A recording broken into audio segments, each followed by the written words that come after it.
फिलिपियों बाब नंबर 3। खुदा में खुशी। मेरे भाइयों, जो कुछ भी हो खुदावंद में खुश रहें। मैं आपको ये बात बताते रहने से कभी थकता नहीं, क्योंकि ऐसा करने से आप महफूज रहते हैं।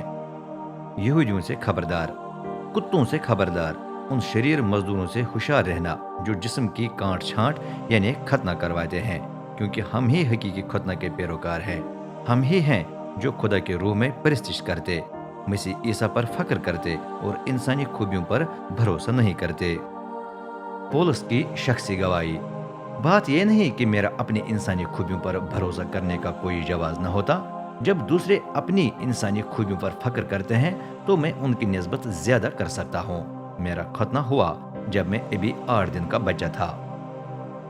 मैं इसराइल कौम के कबीले बिन यमीन का हूँ, ऐसा इब्रानी जिसके वालिदीन भी इब्रानी थे, और मैं शरीयत के एतबार से फ्रेसी हूँ। मैं इतना सरगर्म था कि मसीह की जमातों को ईजा पहुंचाई। हाँ, मैं शरीयत पर अमल करने में रास्तबाज और बे इल्जाम था। हकीकी फायदा। उस वक्त यह सब कुछ मेरे नजदीक नफा का बायस था, लेकिन अब मैं इस मसीह में होने के बायस नुकसान ही समझता हूँ।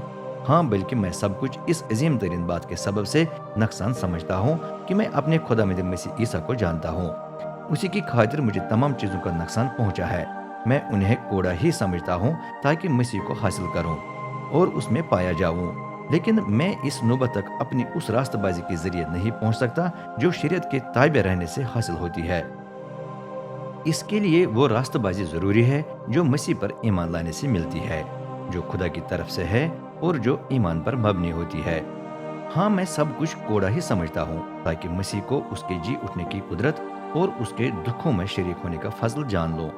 यूं मैं उसकी मौत का हम शक्ल बनता जा रहा हूँ, इस उम्मीद में कि मैं किसी न किसी तरह मुर्दों में से जी उठने की नौबत तक पहुंचूंगा। इनाम हासिल करने के लिए दौड़ें। मतलब ये नहीं कि मैं ये सब कुछ हासिल कर चुका या कामिल हो चुका हूँ, लेकिन मैं मंजिल मकसूद की तरफ दौड़ा हुआ जाता हूँ ताकि वो कुछ पकड़ लूं जिसके लिए मसीह ईसा ने मुझे पकड़ लिया है। भाइयों, मैं अपने बारे में ये ख्याल नहीं करता कि मैं इसे हासिल कर चुका हूँ, लेकिन मैं इस एक ही बात पर ध्यान देता हूँ जो कुछ मेरे पीछे है, वो मैं भूल कर सख्त ताक व दाव के साथ उस तरफ बढ़ता हूँ जो आगे पड़ा है।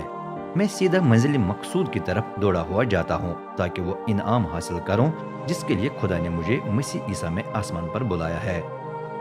मसीह में पुख्ता होना। चनाचे हम में से जितने कामिल हैं आइए हम ऐसी सोच रखें, और अगर आप किसी बात में फर्क सोचते हैं तो खुदा आप पर यह भी जाहिर करेगा। जो भी हो, जिस मरहले तक हम पहुंच गए हैं, आइए हम उसके मुताबिक जिंदगी गुजारें। भाइयों, मिलकर मेरे नक्श कदम पर चलें और उन पर खूब ध्यान दें जो हमारे नमूने पर चलते हैं, क्योंकि जिस तरह मैंने आपको कई बार बताया है और अब रो रो कर बता रहा हूँ, बहुत से लोग अपने चाल चलन से जाहिर करते हैं कि वो मसीह की सलीब के दुश्मन है। ऐसे लोगों का अंजाम हलाकत है। खाने पीने की पाबंदियां और खुदने पर फख्र उनका खुदा बन गया है। हाँ, वो सिर्फ दुनियावी सोच रखते हैं, लेकिन हम आसमान के शहरी हैं और हम शिद्दत से इस इंतजार में हैं कि हमारा नजात दहिंदा और खुदावंद ईसा मसीह वहीं से आए। उस वक्त वो हमारे पस्तहाल बदनों को बदल कर अपने जलाली बदन के हमशक्ल बना देगा, और ये वो उस वक्त के जरिए करेगा जिससे वो तमाम चीजें अपने ताबिया कर सकता है।